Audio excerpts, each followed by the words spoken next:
ఒక్కసారి ఊహించుకోండి, FIFA world cup start కావడానికి కొన్ని రోజులు మాత్రమే ఉండగా ఇండియాలో టెలికాస్ట్ చేయడానికి బ్రాడ్కాస్టర్ కూడా లేకపోతే, అవును, బిగ్గెస్ట్ స్పోర్టింగ్ ఈవెంట్ టెలికాస్ట్ చేయడానికి ఇండియాలో ఎవ్వరూ లేకుండే.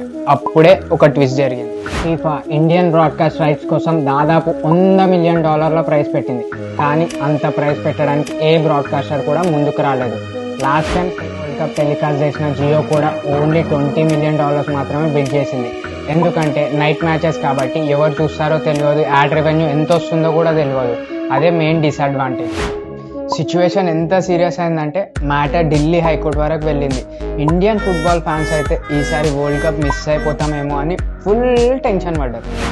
అంతా అయిపోతుంది అనుకుంటున్న టైంలో ఒక ఓల్డ్ ప్లేయర్ మళ్ళీ ఎంట్రీ ఇచ్చాడు. జీ గ్రూప్ ఫీఫాతో ఒక మెగా డీల్ సెట్ చేసుకుని 10 ఇయర్స్ తర్వాత స్పోర్ట్స్ బ్రాడ్కాస్ట్లో గ్రేట్ కంబ్యాక్ ఇచ్చారు. అంతేకాదు, ఈ డీల్ కేవలం 2026 ఫీఫా వరల్డ్ కప్ కోసమే కాదు, ఇప్పుడు జీ దగ్గర 2030 ఫీఫా వరల్డ్ కప్ మరియు 2027 ఉమెన్స్ వరల్డ్ కప్ రైట్స్ కూడా ఉన్నాయి.